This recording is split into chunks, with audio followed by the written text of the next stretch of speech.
Torá al instante. Con el pastor Roberto Alfaro. Reflejos de la Torá, el manual de vida. La palabra es la misma ayer, hoy y por siempre. Hebreos 13:8. Torá al instante. Es un espacio de reflexión y aprendizaje en familia, escudriñando las Escrituras de generación en generación, unánimes y en alegría. Acompáñanos todos los días, 7:30 de la mañana. Suscríbete a nuestro canal, Radio Génesis 128, y activa la campanita. Torá al instante.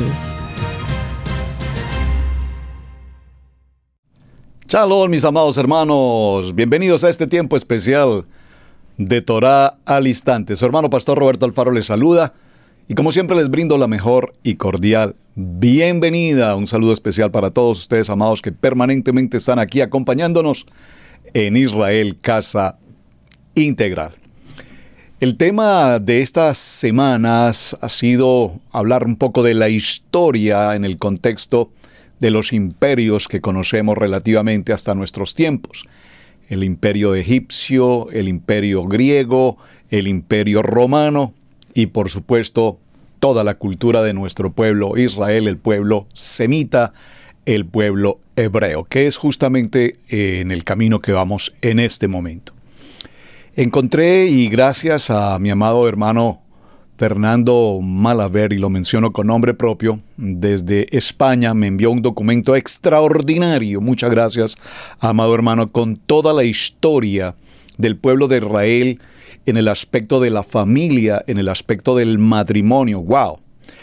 Ahora, lo que sí evidentemente vamos a tener es que definitivamente tomarnos un muy buen tiempo para la lectura, porque son más de 400 páginas en un PDF, pero muy interesante, así es que en buena hora, porque obviamente puedo compartir parte de lo que ya hemos venido observando, de lo que he ido leyendo, pero el contenido es maravilloso. Es decir, que tendríamos programa para todo un año hablando de la cultura, la historia de nuestro pueblo hebreo. Así es que muchísimas gracias por ser parte de Torá al instante. Voy a retomar algunos de los temas que ya he podido seleccionar dentro de este contenido, y estamos hablando de la solidaridad familiar.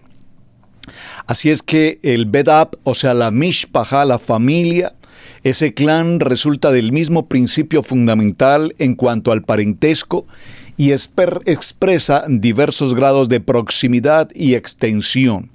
Esta experiencia básica de la existencia en el seno de la familia, marcada por la solidaridad, funda entonces unos lazos vitales, lazos de carne y hueso, que no abandonarán a Israel ni siquiera cuando la posesión de la tierra de Canaán. Se convertirán en una nación de una estructura monárquica. Con ello habrá llegado a ser un goy entre los goyim de la tierra, aspiración expresada ya en la bendición que recibió nuestro patriarca Abraham de la historia ya descrita. Pero Israel mantendrá siempre el vivo sentido de su unidad, el Ejad. Por lo tanto, esta será su existencia.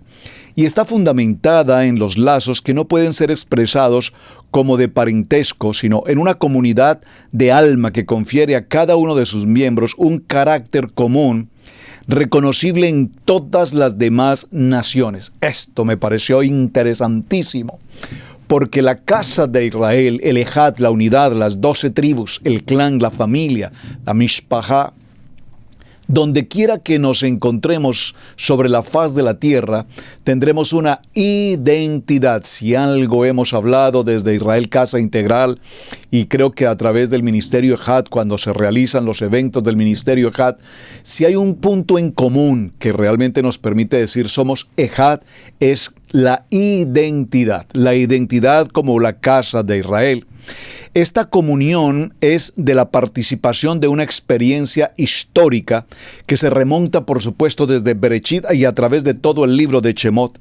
Es cierto que no todos los grupos integrantes del pueblo de Israel vivieron históricamente el acontecimiento liberador del libro de Shemot. Sin embargo, no se podía ser israelita sin participar de la experiencia viva y espiritual del libro de Éxodo, Shemot, y de las consecuencias que de ella resultaran. Amós se dirige a los israelitas de su tiempo como auténticos protagonistas. Amós los declara auténticos protagonistas de lo que significa pasar de una condición de esclavitud y ahora venir a una promesa de libertad establecida desde el principio en el tiempo de Abraham. Cuando damos un avance en esta historia de la familia, vemos que asimismo, como se habla de un Ejad, la familia también tiene un entorno de otras naciones, de otros pueblos, que a su vez pueden y se van a convertir en una amenaza. Las amenazas contra la vida del grupo familiar de la Mishpajá de Israel pueden ser varias. En primer lugar, algunas en forma de violencia ejercidas propiamente contra este pueblo. Y frente a la violencia de la familia debe mostrarse su fuerza, su capacidad de hacerles frente a esa cohesión. Así lo hacen las tribus que se sentían establecidas en una verdadera solidaridad como un pueblo, Am Israel. En la turbulencia, particularmente la de la época de los jueces. En tales ocasiones se hace sentir la comunidad estableciendo esta frase, huesos y carne, como un llamado ineludible a la solidaridad de la casa de Israel. Nadie tiene entonces derecho a desentenderse de lo que efectivamente afecta a esta unidad, esta comunidad. Una forma particular de la solidaridad es la venganza de sangre. Y esto inmediatamente nos trae de recuerdo la parashá que hablamos cuando se suscitó el tema relacionado con Dina. Recordemos que Dina, una joven, muy niña por demás, sale de la cobertura de la casa de su padre, sale de los límites establecidos para la casa de su padre en Siquem. Usted conoce la historia. Y en el exterior, es decir, sin la protección, sin la cobertura de la casa de Am Israel, del pueblo de Israel, es entonces víctima de una situación de abuso. Inmediatamente sus hermanos, y observen, sus hermanos, no propiamente ni la iniciativa ni la dirección de Jacob, básicamente los que son, entre comillas, los cabecillas, si puedo utilizar esa expresión, los que son de armas tomar aquí en este aspecto de la solidaridad, son obviamente dos, los levitas y particularmente el caso de, se me escapó el siguiente nombre. Pero cuando vemos a estos dos hombres en la historia, nos daremos cuenta, mis amados hermanos, que obraron en un efecto de solidaridad. Y esa solidaridad es atacar al pueblo o a las personas que ocasionaron esta situación. Y cuando la sangre de la familia es derramada, entonces se hace necesario dejar restablecido el orden violado y al mismo tiempo mostrar su capacidad de reacción. Este deber con respecto a la sangre derramada recae en primer lugar sobre los parientes más cercanos de la víctima y alcanza hasta límites variables, es decir, en general, hasta donde de hecho se sienten vivos los lazos familiares. Una fuerte capacidad de reacción es signo de poder y representa seguridad. Bueno, este punto ya lo vimos en detalle, lo vamos a dejar hasta allí para que avancemos un poco en la lectura. Entonces, un aspecto más que afecta a la comunidad, a la Mishpajá, otro de los peligros por terceros pueblos, es precisamente algo que me llamó muchísimo la atención. Cuando una familia, cuando un clan, una nación, una familia de 70 personas empieza a multiplicarse en gran manera, y esa multiplicación en gran manera los lleva además a convertirse a un pueblo. Un pueblo que ahora son por lo menos 600,000. Y cuando hablamos del libro de Shemot, la cifra no establecida o por lo menos determinada, podríamos hablar de 600,000 a más de 3 millones. Pero el crecimiento había sido exorbitante. Sin embargo, una gran dificultad que existe en el núcleo familiar, recuerden que el matrimonio tiene como propósito específicamente pro urbo, multiplicación. Pero ¿qué sucede cuando en un vínculo familiar, en un núcleo familiar, no se produce la multiplicación? Bueno, este es uno de los grandes peligros de la supervivencia del núcleo familiar. Entonces, la falta de hijos precisamente es uno de los riesgos que corre la mishpajá. Dado que la prolongación de la vida del padre aparecía como la función primordial de la familia, cuando la esposa no le daba hijos, el esposo podía en aquel tiempo tomar una concubina para este fin. La costumbre aparece regulada en las legislaciones babilónicas. El caso de Abraham y de Jacob muestra que en esa legislación babilónica realmente se podía recurrir a este recurso y entregar una de las siervas al esposo para que se dieran los hijos en su nombre. También podía suceder que un hombre casado muriera prematuramente sin haber dejado descendencia, lo que constituía la suprema desgracia familiar. Entonces la extensión definitivamente del nombre paterno, es decir, de su vida, en esta circunstancia las fuerzas familiares debían venir a prestar socorro, en este caso, de ese miembro de la mishpajá. Por tal razón, lo que se hacía era que el segundo hermano del hombre fallecido podía tomar su lugar y adjuntarse o allegarse a su esposa, quien sería su cuñada, de tal manera que los hijos que vinieran de este segundo hermano tuvieran como reconocimiento la titularidad del quien había fallecido. Estas leyes se encuentran establecidas a través del libro de Devarim en el capítulo 25. Creo que sería bueno que las mencionáramos un poco más en detalle. En el libro de Devarim, en el capítulo 25, dice el verso 5 en adelante: cuando hermanos habitaren juntos y muriere alguno de ellos y no tuviere hijo, la mujer del fallecido no se casará fuera con hombre extraño. Su cuñado se allegará a ella y la tomará por su mujer y hará con ella parentesco. Y el primogénito que ella diere a luz sucederá en el nombre de su hermano fallecido, para que el nombre de éste no sea borrado de Israel. Muy interesante. Entonces vemos cómo la formulación de estas leyes supone que el encargado de ejercer la obligación también puede excusarse, aunque queda la situación infamante de que se ha negado a cumplir con el sagrado debido de voto familiar. La razón para excusarse es fácil de entender. El primer heredero del difunto sin hijo es precisamente el hermano. Al suscitar un hijo en su vida, será este quien lleve el nombre del difunto y su heredero legítimo al frente de su casa.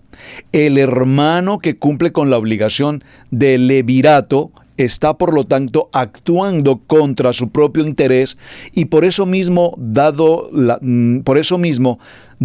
mayor prueba de piedad hacia su hermano difunto.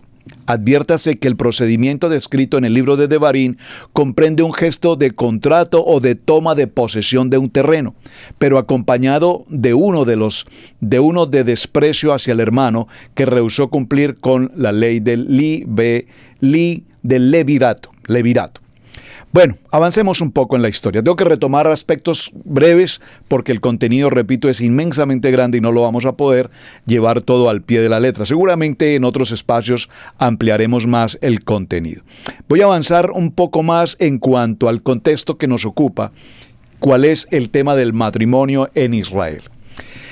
En el centro de la institución familiar está, por supuesto, la pareja. Y por favor, permítame que sea insistente en el punto. La pareja, el varón y la varona, el hombre y la mujer, el ish y la isha.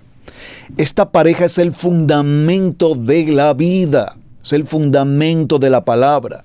Cualquier otro método distinto al varón y a la mujer que para nuestros días se utilice en el sentido de procrear, pues la ciencia, por supuesto, aplica muchas formas y modernos sistemas que pueden traer como consecuencia la vida.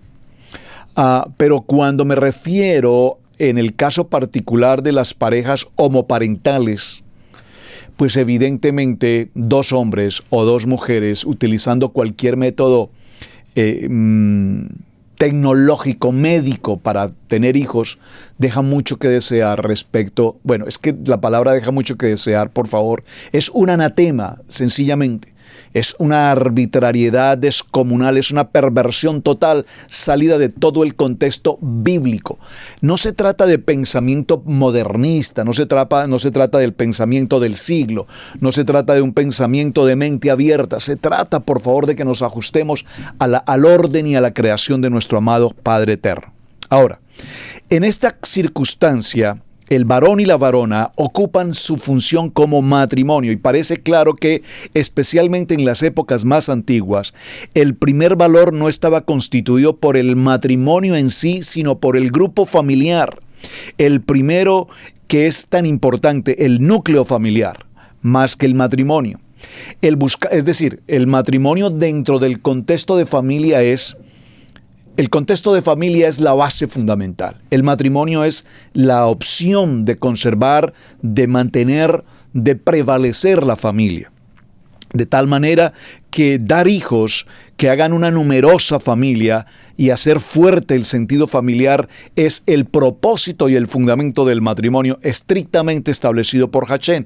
Y esta unión estable del hombre y la mujer va a cobrar en el curso de la historia un proceso tan importante que tiene que ver precisamente con la salvación como el significado de la vida para la creación de Hashem. No existía particularmente en el tiempo primario del pueblo de Israel una ceremonia de carácter religioso propiamente en el matrimonio, pero sí ciertos pasos que permitían formalizar un contrato o pacto entre las partes, siendo el matrimonio en primer lugar interés de familia y no, por extraños que parezca, por asuntos de interés distinto, económico o social. Abraham, en el momento de morir, se preocupa de ordenar todo lo relativo a su casa y en especial de asegurar el matrimonio de su hijo Isaac, tarea que encarga a su siervo de mayor confianza, esto es, de Eliezer. Y usted conoce la historia, también la compartimos ya esta semana respecto de Ismael, respecto de Isaac, particularmente con Rebeca. Por su parte vemos que Ismael dice, permítame retomar la lectura, dice, en nombre de su amo, pide a Rebeca por esposa para Isaac. Rebeca, por su parte, es entregada en matrimonio por su padre, Betuel, ¿recuerdan? A Ismael, por su padre. A Ismael. Es su madre quien la toma esposa. Judá toma esposa para su primogénito Interesante. Se busca esposa en general dentro de la parentela. Lo que podemos ver en el Antiguo Testamento, encontramos como las leyes contrarias al matrimonio con mujeres extranjeras. Interesantísimo. El pueblo de Israel, ya lo hemos mencionado, no puede allegarse, mezclarse con comunidades extranjeras. Obviamente, extranjeras ¿en qué sentido? En cuanto a su contexto semítico, en cuanto a su contexto teológico, en el sentido de un Dios único, desde el punto de vista de la promesa de Abraham, de Jacob y de Isaac. Pero se advierte especialmente en los relatos de los patriarcas la fuerza de la costumbre, la fuerte conciencia de los lazos familiares hace que la introducción de la tribu de un elemento extraño resulte chocante. Así que las mujeres hititas de Esaú fueron causa de amargura para Isaac y Rebeca, y las palabras de Rebeca: me repugna vivir junto a las hijas de Het para seguir viviendo. Expresan la reacción de quien siente que hay en ese matrimonio algo que atenta contra las fuentes de la vida misma. Las hititas van a introducir otra vida que no es la propia, esa que Rebeca debe y quiere vivir. El matrimonio de Moisés con la cushita tampoco provocó reacciones negativas entre los hermanos. A esta especie de obligación moral debe buscar esposa dentro de familias correspondientes por parte de su linaje. de tal manera que Abraham entiende que Betuel o Labán han aceptado el matrimonio de su hija con Isaac y mostrará su gesed, su bondad, su favor, su lealtad hacia Abraham, su amo. El relato de Tobías afirma aún más fuertemente que Raquel no puede negarle su hija a Tobías, a quien como pariente más próximo le asiste el derecho de tomar a su hija por mujer. En todo caso, existen grados de parentesco entre las relaciones íntimas y por lo tanto el matrimonio. Están prohibidas las relaciones directas entre consanguíneos. Estas prescripciones relativas al incesto, basadas en la idea de la comunión en la carne y en la misma sangre, tanto más íntima cuanto más próximo sea el parentesco, existen en todos los pueblos del Antiguo Oriente, aún con variaciones. En el libro de Levítico, en el capítulo 18, vayamos allí por favor. En el libro de Levítico, este libro de Levítico, wow, en otros tiempos probablemente Levítico nos pasaba un poco de largo porque era un contenido de lectura un poco difícil de comprender, pero hoy en Parashá y hoy en Torá, definitivamente el libro de Levítico es apasionante porque nos narra aspectos que difícilmente en otros tiempos podríamos comprender. Más aún, nos narra aspectos que hasta nuestros días puntualmente afectan el sentido de la familia y que difícilmente estos temas se tratan en el contorno de la iglesia o en el contexto familiar. Pero Levítico lo dejó absolutamente claro en todos los sentidos. El libro de Levítico en el capítulo 18 nos habla precisamente de los actos de inmoralidad prohibidos. Y dice la palabra, habló Adonai a Moshe diciendo, habla a los hijos de Israel y diles, yo soy Adonai vuestro Elohim. No haréis como hacen en la tierra de Egipto, en la cual morasteis, ni haréis como hacen en la tierra de Canaán, a la cual yo os conduzco, ni andaréis en sus estatutos. Es decir, evidentemente, una vez más establecemos que la casa de Israel, bajo ninguna circunstancia, bajo ninguna condición, y esto apliquémoslo en nuestros tiempos modernos, porque ya lo que pasó en la historia, pues pasó, pero todo este texto y esta enseñanza tiene como propósito que lo apliquemos hoy en nuestra vida del siglo XXI. Bajo ninguna circunstancia, la casa de Israel debe permitir asimilarse, perdónenme la expresión que voy a usar, igualarse con el mundo. Igualarse con el mundo. De ninguna manera. Dice, ni con Egipto, ni con los cananeos a la tierra a la cual los voy a pasar. Ya saben, cuando hablamos de los cananeos, porque alguna vez alguien me preguntó, pero ¿por qué la palabra no permite la relación con los cananeos si los cananeos van a ser la tierra prometida? Bueno, porque recordemos que Canaán viene de la cultura de Cam, viene de la descendencia o la genealogía de Cam, que es uno de los hijos de Noaj, y recordemos lo que pasó en el tiempo de Noaj después del diluvio, y recordemos también que Noaj maldijo la condición de Cam, lo que será Canaán. Y era el asunto de la perversión sexual específicamente. Mis ordenanzas pondréis por obra y mis estatutos guardaréis andando en ellos. Yo Adonai vuestro Elohim. Por lo tanto, guardaréis mis estatutos y mis ordenanzas, las cuales, haciendo el hombre, vivirá en ellos. Yo Adonai. Ningún varón se llegue a parienta próxima alguna para descubrir su desnudez. Yo Adonai. La desnudez de tu padre o la desnudez de tu madre no descubrirás. Tu madre es, no descubrirás su desnudez. La desnudez de la mujer de tu padre no descubrirás. Es la desnudez de tu padre. La desnudez de tu hermana, hija de tu padre o hija de tu madre, nacida en casa o nacida fuera, su desnudez no descubrirás. La desnudez de la hija de tu hijo o la hija de tu hija, es decir, una nieta o un nieto, su desnudez no descubrirás porque es la desnudez tuya. La desnudez de la hija de la mujer de tu padre engendrada de tu padre, tu hermana es decir, una medio hermana. En su desnudez no descubrirás. La desnudez de la hermana de tu padre no descubrirás, es decir, una tía. La desnudez de la hermana de tu padre no descubrirás, es pariente de tu padre. La desnudez de la hermana de la madre no descubrirás porque pariente es de tu madre es decir, un vínculo entre tíos.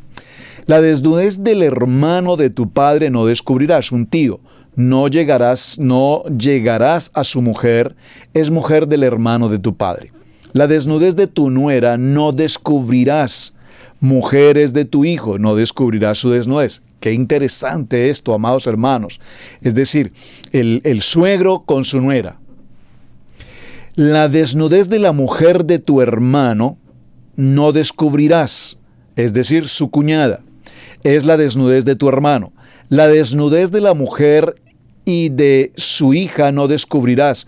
No tomarás la hija de su hijo, ni la hija de su hija, para descubrir su desnudez, son parientes. Es maldad. No tomarás mujer juntamente con su hermana, para hacerla su rival, descubriendo su desnudez delante de ella en su vida. No llegarás a la mujer para descubrir su desnudez mientras esté en impureza menstrual. Además, no tendrás acto carnal con la mujer de tu prójimo contaminándote con ella. Y no des hijo tuyo para ofrecerlo por fuego a Moloch. No contaminéis así el nombre de tu Adonai, yo Elohim. No te echarás con varón como con mujer, es abominación. Ni con ningún animal tendrás ayuntamiento amancillándote con él. Ni mujer alguna se pondrá delante del animal para ahuyentarse con él, es perversión. Y la tierra fue contaminada, y yo visité su maldad sobre ella, y la tierra vomitó sus moradores. Guardad pues vosotros mis estatutos y mis ordenanzas, y no hagáis ninguna de estas abominaciones, ni el natural ni el extranjero que mora entre vosotros. Porque todas estas abominaciones hicieron los hombres de aquella tierra que fueron antes que vosotros, y la tierra fue contaminada. No sea que la tierra os vomite por haberla contaminado, como vomitó a la nación que la habitó antes de vosotros. Así que guardad pues mi ordenanza, no haciendo las costumbres abominables que practicaron antes de vosotros, y no os contaminéis en ellas, yo Adonai vuestro Elohim. Bueno, leí todo el texto de Levítico 18, mis amados hermanos, porque cuántas de estas historias que vimos en Levítico capítulo 18 tú conoces hoy en tu entorno, en tu familia, en tus amigos, en tu comunidad. Es decir, esto quedó escrito en el tiempo de Moshe, en el tiempo y en el libro de Levítico. ¿Cuánto tiempo ha transcurrido hasta nuestros días? Y el tiempo que ha transcurrido hasta nuestros días, vemos que esto continúa, se repite. Es más, tenemos el desfortunio de que para nuestros tiempos del siglo XXI, las leyes de los hombres, las leyes religiosas, canónicas, las leyes monárquicas o las leyes constitucionales, jurídicas del siglo XXI, buena parte de lo que acabamos de leer como prohibición, como perversión, además voy a usar una palabra que mencionamos aquí que me parece muy importante, como perversión y contaminación, pero había otra palabra que leímos en el texto, abominación. Todo lo que la Torá nos enseña respecto de la familia, el matrimonio, fuera del matrimonio y en contra de la prohibición de nuestro amado Hashem es abominación, es perversión y por supuesto trae toda consecuencia de maldición. Pero repito, estamos en el siglo XXI, mente abierta. Dicen los humanistas, los filósofos, los grandes estudiosos del siglo XXI dicen: mentalidad abierta, deja que tu niño tenga su propia identidad, deja que él crezca en el género que considere que tiene que ser. Si es un niño y desea ser niño, no se lo impidáis. Permítelo que él desarrolle su personalidad y tenga su propio carácter. Porque entonces esto me muestra que si no lo estás permitiendo, estás afectando su sistema psicológico, su mente, lo estás traumando y definitivamente tú eres un anticuado. Y eso es lo que se nos dice hoy en el siglo XXI. Es decir, que ahora sí, como dicen tantos, es que todo lo que está escrito en la Torá fue abolido. Pues pareciera ser que esto fue abolido, porque lastimosamente el pueblo no tiene en cuenta en ningún temor lo que la palabra nos enseña. Abominación será, perversión será. Y repito, ¿cuántos de nosotros hasta nuestros días hoy conocemos que muchas de estas historias de Levítico 18 están siendo hoy parte normal de la vida? Entonces los gobiernos y los sistemas jurídicos permiten por ley, permiten entonces que el niño determine cuál es su sexo o su género mejor. La niña puede establecer cuál es su género.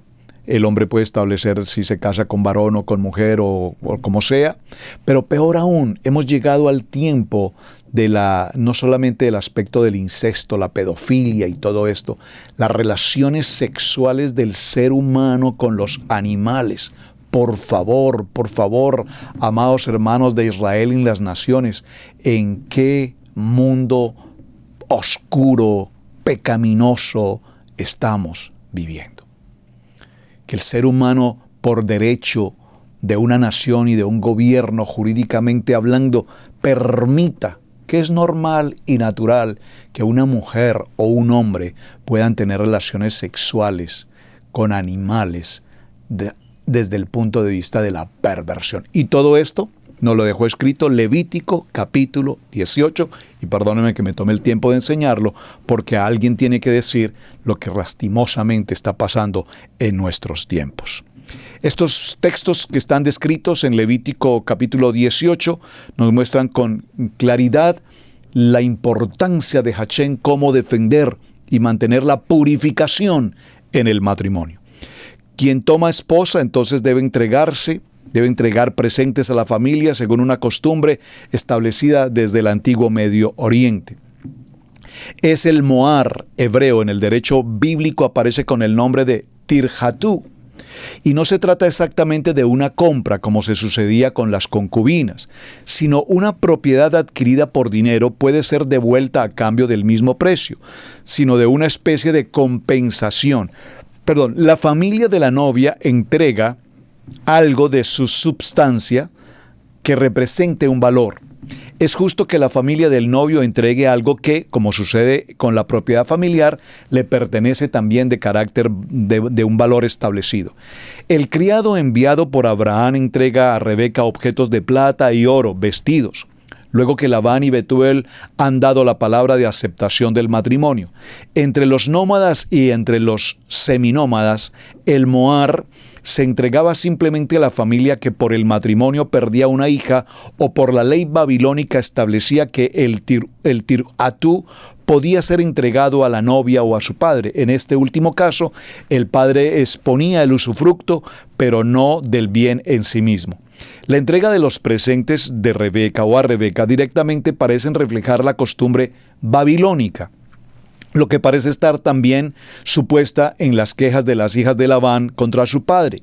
¿No hemos sido consideradas como extrañas para él, puesto que nos vendió y por comerse incluso se comió nuestra plata? En efecto, Labán fue el único que se aprovechó de mohar, es decir, lo que digamos en español llamaríamos la dote, pagado por Jacob. En este caso, muestra también que el mohar podía ser pagado en otras formas, trabajando, por ejemplo, gratuitamente para el suegro durante un tiempo determinado, costumbre atestiguada entre los beduinos o con el servicio especialmente señalado. Fuera del mohar, era costumbre, según los casos, que el novio añadiera regalos extraordinarios para la novia, Matán, y para sus padres y hermanos. Algunos de los pueblos del antiguo Medio Oriente, finalmente, la costumbre que ellos tenían de la dote era que la esposa, por ejemplo, como en el caso de Salomón, así la esposa egipcia de Salomón recibe del faraón su padre la ciudad de Geser como una dote. Raquel en Babilonia también dota a su hija, de acuerdo con las leyes neobabilónicas, que establece que ellas deben ser administradas por el marido. En los relatos patriarcales se menciona a veces alguna esclava que es propiedad de la esposa y que le ha sido dada por su padre en el momento del matrimonio. Sin embargo, la costumbre de la dote no fue de principio en Israel, no echó raíces en Israel, venía más de un contexto babilónico. A la ceremonia nupcial pertenecía también la introducción de la novia en la tienda o en la cámara nupcial, con fiestas que podían durar varios días. Veamos ahora entonces cuál es el aspecto de la mujer en la época del antiguo Medio Oriente para Israel, cómo y qué características tenía ella dentro de lo que ahora será el vínculo matrimonial.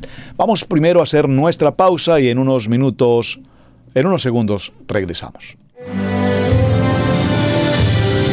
Mateo 10, 6 al 7. Vayan mejor a las ovejas perdidas de la casa de Israel.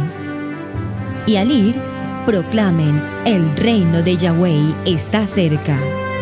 Suscríbete a nuestro seminario Raíces Hebreas.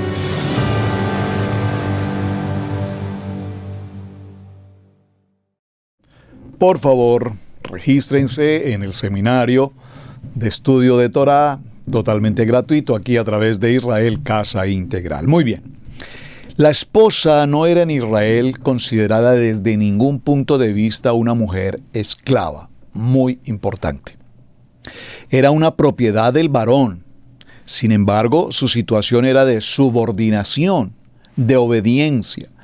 Este recibía el título de Baal, que literalmente significa señor o poseedor. Esto debe entenderse en el contexto de la concepción familiar que ya hemos descrito en otro momento. El centro y la fuente de la vida de la familia es, por supuesto, el padre. Todo depende de él. Él es el Adón, en el sentido que se entiende también en el ámbito religioso. El dios Baal es la fuente de la vida, de la fuerza, de la fecundidad. Estos dioses paganos, recuerden que estaban vinculados con estos efectos de fecundidad, de fertilidad, etc. Desde el punto de vista, la esposa puede aparecer equiparada al resto de lo que constituye la propiedad familiar, es decir, los esclavos, las esclavas, los animales, los terrenos, todo le pertenece y todo está sostenido en él, en el varón. Él es el Baal de su conjunto. Pero de todo el mismo plano que estamos observando, la esposa se encuentra en un grado de intimidad especial con el esposo, y en la casa, como se ve por relatos patriarcales, ocupa una posición muy destacada. Muy destacada. La esposa se encuentra en un grado de intimidad especial con su esposo y una posición muy destacada. Desde luego, la tradición conserva el recuerdo de las madres de Israel. Las esposas de los patriarcas no estaban de ninguna manera en el anonimato e influían directamente en las acciones y decisiones del hogar.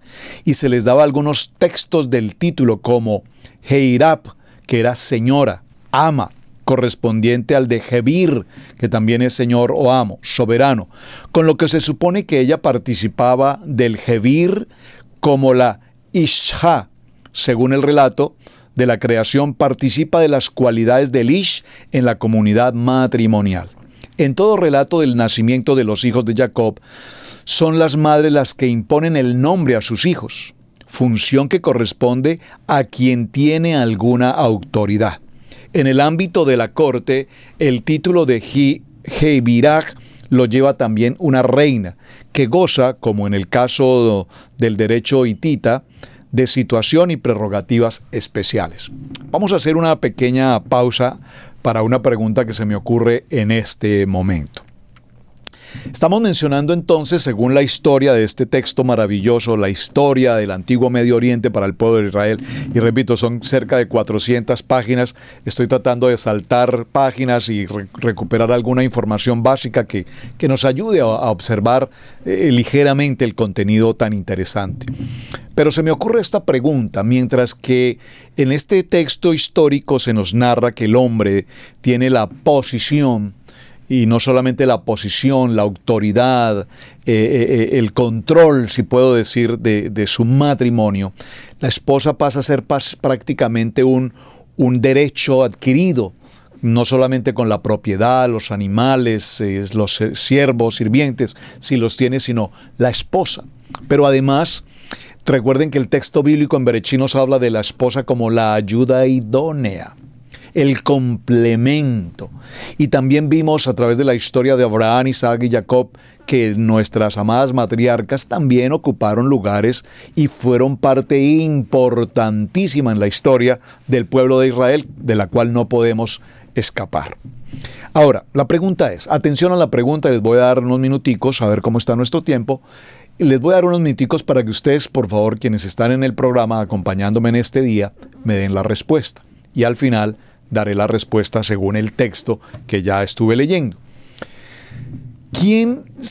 Observen, la historia nos dice que el varón es el autónomo, es decir, todo es propiedad de él. Pero veámoslo en un contexto histórico, bíblico. ¿Quién es la autoridad verdaderamente en la casa? Usted puede contestármelo según un contexto bíblico, usted puede contestarlo según su experiencia personal, usted puede contestarlo según su cultura, de su país. ¿Quién es la autoridad en la casa? ¿Él o ella? Veámoslo desde el punto de vista bíblico. Veámoslo desde el punto de vista cultural. Así es que esa es la pregunta, esa es la inquietud. Ustedes, por favor, yo voy a continuar con la enseñanza. Tómense un tiempo aquí en el chat, envíenme la respuesta y las estaremos compartiendo para saber si estamos en la misma página, en común acuerdo o no. ¿Quién es la autoridad en el hogar? ¿Él o ella? Muy bien, avancemos. El fin, la dignidad de la esposa madre queda patente también en el estricto deber de respetarla, exactamente igual que el padre. El decálogo, es decir, los mandamientos o las palabras, nos exige honrar a padre y madre. El código de la alianza castiga con la muerte a quien golpee o maldiga a su padre o a su madre. Las maldiciones del código deuteronomitista y de la ley de santidad repiten las mismas exigencias y amenazas. La unión de los esposos se pacta por razones de carácter familiar, pero eso no excluía de ninguna manera el verdadero efecto entre los jóvenes esposos.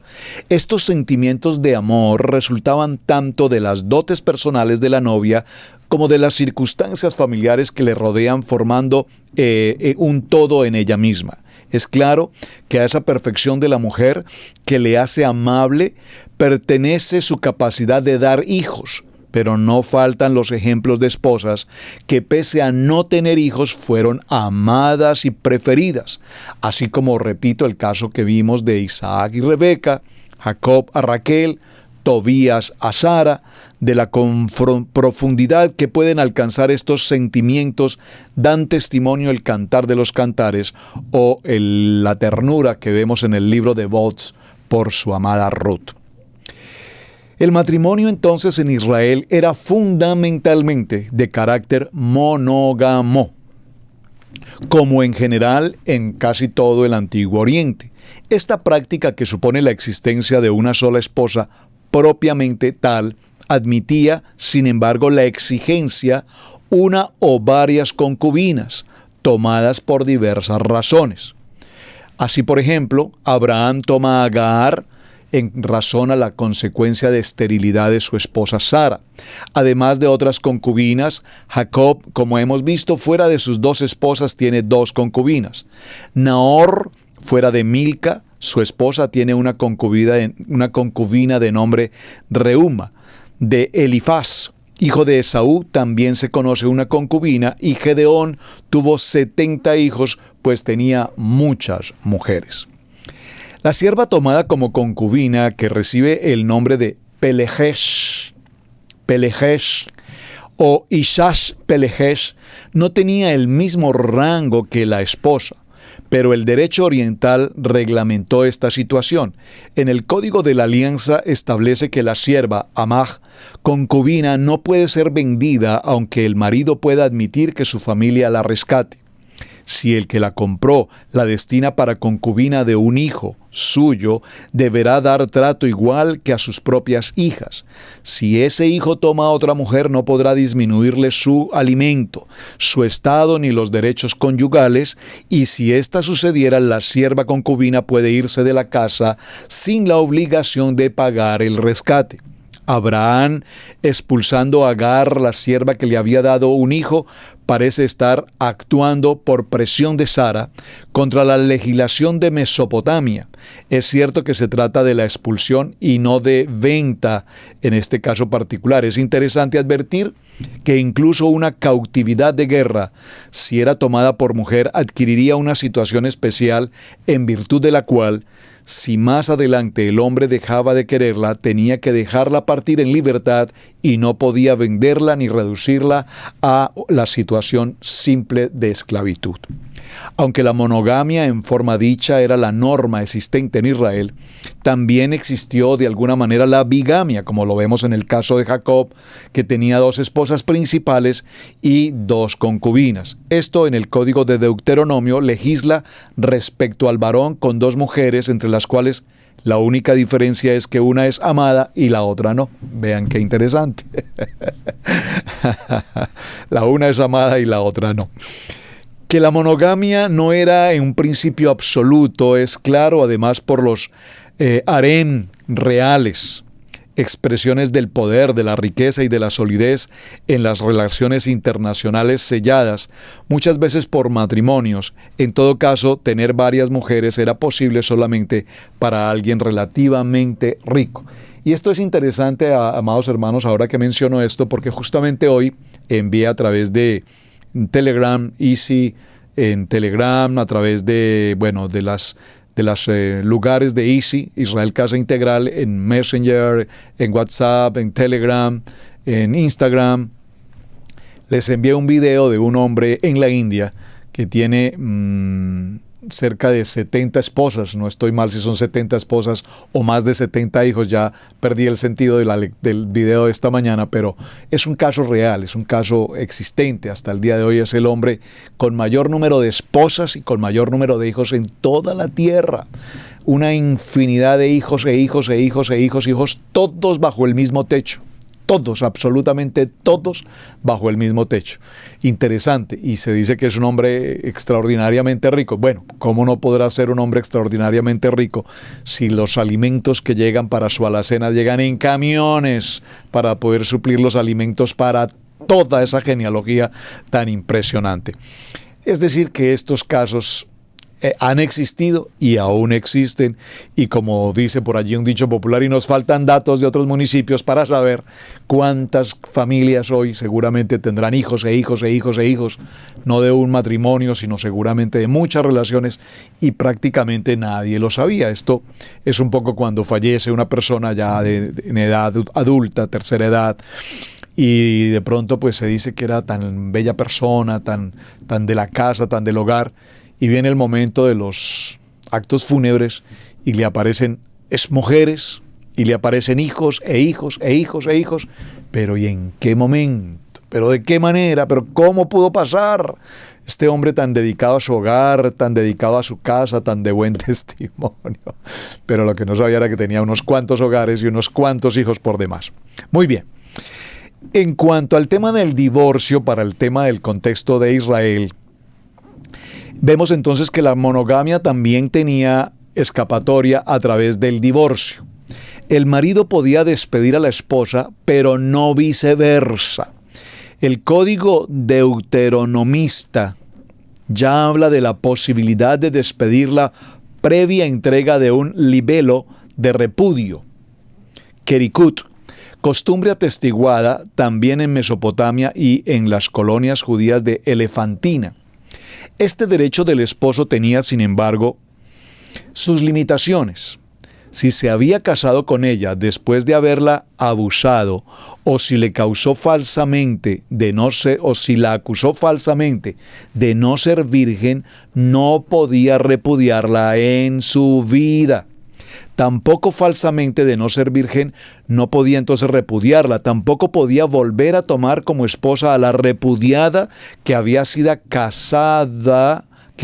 casado con otro después de su despido. Permítame leo nuevamente esto porque no encontré claridad. Si se había casado con ella después de haberla abusado o si la acusó falsamente de no ser virgen, no podía repudiarla en toda su vida. Tampoco podía volver a tomar como esposa a la repudiada que se había casado con otro después de su despido. Ok, ya lo comprendí.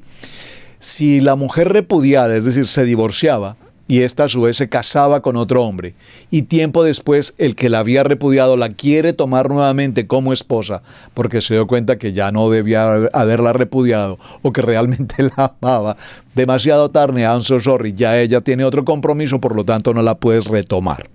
Muy bien, en las comunidades judías de Elefantita, seguramente por influencia de las costumbres egipcias, la mujer podía dar libelo de repudio al marido. La frase «ella no es mi mujer y ya no soy yo su marido» era probablemente la fórmula del divorcio. En efecto, corresponde a la que aparece en textos mesopotámicos con ese valor jurídico.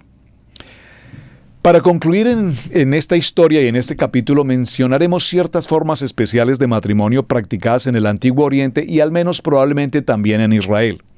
Los episodios bíblicos en que un patriarca hace pasar a su esposa por hermana son bien conocidos. Según vemos, tendríamos en la base de estos relatos una antigua tradición que remontaría propiamente a Mesopotamia, acerca de un tipo de matrimonio en el que la esposa era tomada con rango de hermana.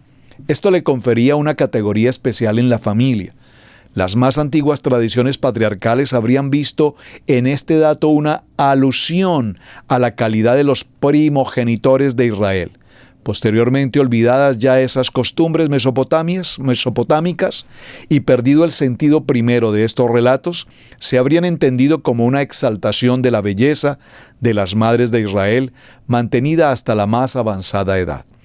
Se ha querido explicar el matrimonio de Jacob con las hijas de Labán a partir de la posible existencia en las legislaciones asirias de un matrimonio que llaman Errebu, en el que el novio entraba en la familia de la novia en calidad de hijo adoptivo.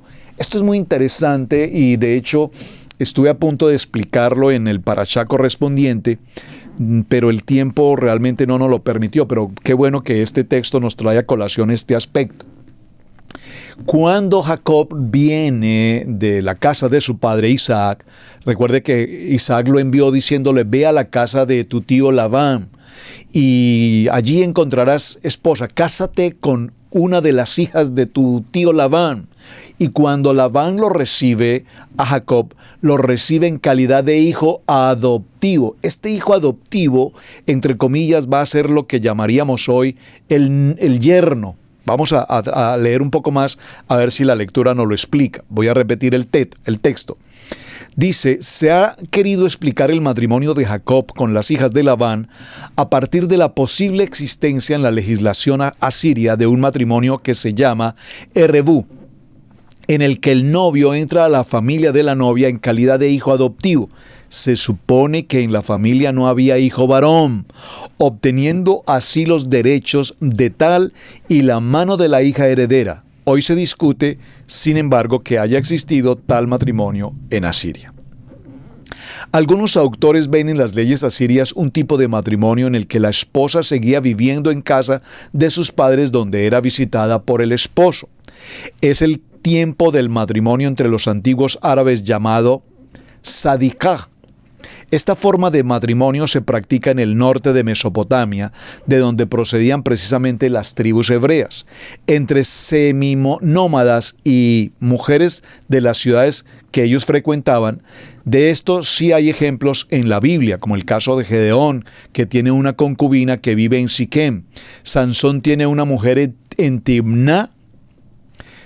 zona filistea, y más adelante otra en Soreg llamada Dalila. Algunos autores piensan que la posibilidad que plantea el siervo de Abraham, tal vez no quiera la mujer seguirme a este país, se refiere precisamente a esto, es decir, que la posible esposa de Isaac acepte el matrimonio, pero en esta forma que le permitiría seguir en casa de sus padres. En su respuesta, Abraham reafirma la necesidad de dejar la casa paterna de Mesopotamia para entrar en el pueblo de la promesa, y Rebeca contestó: me voy, acepto. Parece digna de la fe de Abraham. Bueno, se nos fue el tiempo, mis amados hermanos, cerremos. Vamos a tener que dejarlo hasta aquí, probablemente entonces lo continuemos mañana, aunque ustedes me han enviado algunas inquietudes o sugerencias para el cierre de mañana, y probablemente lo hagamos, sea hablar entonces cómo se lleva a cabo una boda, comillas, judía, mejor, de nuestra comunidad de hermanos judíos en el tiempo del día de hoy, en el siglo XXI, que me parece un tema interesante. Este aspecto que estamos leyendo de la historia, tengo, 400 páginas por leer, me tiene pues muy gozoso, porque es una lectura apasionante, histórica, fabulosa. Pudimos compartir, una buena parte, pero vamos a tener que dejarlo hasta este punto. Probablemente en otra ocasión retomemos el tema y avancemos un poco más a fondo, porque realmente hay mucho, pero mucho tema por tratar. Volvamos a nuestra pregunta en el último minuto. ¿Quién entonces, según lo que hemos leído y los textos bíblicos que conocemos, quién entonces en un matrimonio tiene la autoridad? ¿El varón o la varona? Por favor, permítame ver algunas de las respuestas. Tienes 30 segundos para completar la respuesta, pero entre tanto, entonces voy a dar la respuesta porque el tiempo se nos agotó. En un matrimonio, desde el tiempo del principio hasta el tiempo de hoy, en el contexto de Mashiach, en el contexto del pueblo de la casa de Israel, en un hogar, en un matrimonio, la autoridad no la tiene ni el varón ni la varona, ni el esposo ni la esposa. ¿Cómo así, pastor? ¿De qué está hablando? Cómo nos duele cuando me dicen que no tengo autoridad. No, la única autoridad en un matrimonio delante de nuestro Abba Kadosh es Baruch Hashem, el Padre Eterno. Él es la autoridad. Nosotros, esposo y esposa, dentro del vínculo matrimonial, no tenemos la autoridad de decir yo soy más que o menos que. Nosotros somos una unidad perfecta, un ejad delante de Hashem. Él es la autoridad. Él es la autoridad de gobierno. Él es la autoridad de todo cuanto tenemos y hacemos. Ahora, el varón y la varona, dentro de ese contexto de autoridad paterna de parte de nuestro amado Hashem, ahora nosotros, como parte de ese gobierno, de esa autoridad, ejercemos el ministerio del matrimonio. El ministerio. ¿Qué es la palabra ministerio? Servir. Un matrimonio es servir. Servir el varón en su labor y en su función de varón, y servir la mujer en su función y en su labor de mujer. Cuando el varón sirve con honradez, con amor, con servicio, en calidad, integralmente, en todo lo que le corresponde al varón, y la mujer de igual manera como complemento forman esa unidad y ese had, entonces podemos con absoluta severidad respondernos a nosotros mismos: Hashem es la autoridad. Mi casa y yo serviremos a Hashem. No es que el hombre es la autoridad, es que aquí se dice lo que yo digo y aquí se hace lo que aquí se dice, porque es lo que yo digo y yo siempre tendré la última palabra en esta casa. No se trata de eso, mis amados hermanos. No es quién manda a quién, es cómo cada uno de nosotros ejerce, repito, la labor. Si el hombre es un proveedor, usted, mi amado hermano, trabaja y se esfuerza, amén, y provee para su casa, amén. Si ese es tu ministerio, ese es tu ministerio. Pero si el ministerio que Hashem ha delegado en la vida de la esposa es esa ayuda idónea, ese complemento perfecto en la que ella es una buena administradora, que sabe dirigir los recursos, que sabe proveer y distribuir la provisión que tú como varón entregas, entonces amén, porque eso significa que como complemento está muy bien. No podemos, y lo he dicho muchas veces en las conversaciones con el tema de matrimonios, la relación de pareja no se trata de dos seres autómatas en que todo lo que dicen están completamente de acuerdo. ¿Está lindo el día? Sí está lindo el día. ¿Está feo el día? Sí está feo el día. No. El día está lindo, pero me parece que está un poco frío. El día está lindo, pero me parece que realmente va a llover. O sea, cada quien dentro del matrimonio tiene opinión. Y tu opinión, varón, vale. Y amada esposa, tu opinión también vale. Entonces, ¿por qué esa ayuda idónea Hashem la entregó? Porque nadie, mi amado varón, nadie te conoce tan perfectamente bien como tu amada esposa. Y cuando alguien me conoce tan perfectamente bien como mi amada esposa, esa ayuda idónea tiene la responsabilidad dentro del matrimonio de llamarme la atención, de hacerme llamado de atención, de decirme esto no está bien, este costo no está bien, esta administración no está bien. Y como varón que soy el que conoce perfectamente a mi complemento, a mi amada esposa, como varón también puedo colocar ciertas cosas en el lugar, en orden. Amada esposa, esto no está bien, esto no me parece, en esto no estoy de acuerdo, esto tenemos que mejorar, aquí tenemos que cambiar, esta parte tenemos que recuperar. Ese es un vínculo matrimonial. Y cuando estamos, repito, en ese común acuerdo, en esa intimidad, entonces Hashem, nuestra autoridad suprema, determinará todo lo que tiene para nosotros. Mis amados, todas las bendiciones de Hashem vienen para nuestra vida como matrimonio, como pareja. Así es que déjate alcanzar por las bendiciones y disfrutemos de este maravilloso regalo que Hashem nos entregó en la vida del matrimonio. Nuestros hijos, el hogar y toda la provisión que viene por demás por añadidura. Nosotros en obediencia caminamos delante del propósito de Hashem, sirviéndole, mi casa y yo sirviéndole a Hashem. Esa es la alianza, ese es nuestro pacto y ese es el propósito de la familia. Bueno, mis amados hermanos, mañana continuaremos aquí en Israel Casa Integral, Torá al Instante. Su hermano Pastor Roberto Alfaro me despido. Muchísimas gracias por acompañarnos. De verdad que ha sido un tema apasionante, lo disfruto muchísimo. Espero que al igual ustedes también. Compártanlo, por favor. Y gracias por suscribirse a nuestro canal. Gracias también por sus mensajes. Hasta el día de mañana. Muy buen día. Bendiciones.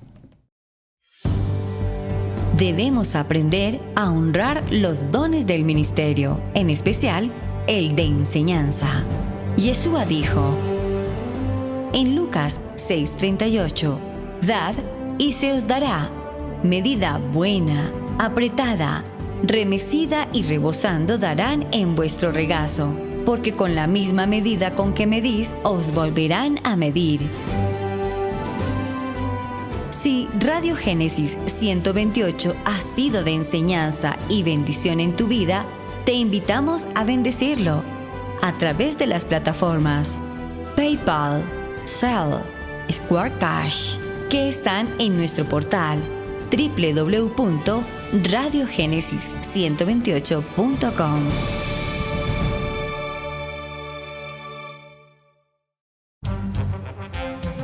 Hemos presentado Torá al Instante con el pastor Roberto Alfaro.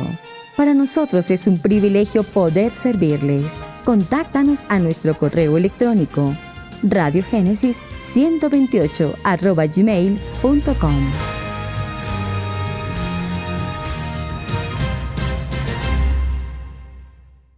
Amigos, gracias por ver el video del día de hoy. Con tu control remoto puedes seleccionar el botón arriba de suscribirte y también te dejamos 2 videos que también sabemos que van a ser de ayuda para tu vida. Gracias por estar con nosotros aquí en Israel Casa Integral. Recuerda, es un gran privilegio servir a Adonai.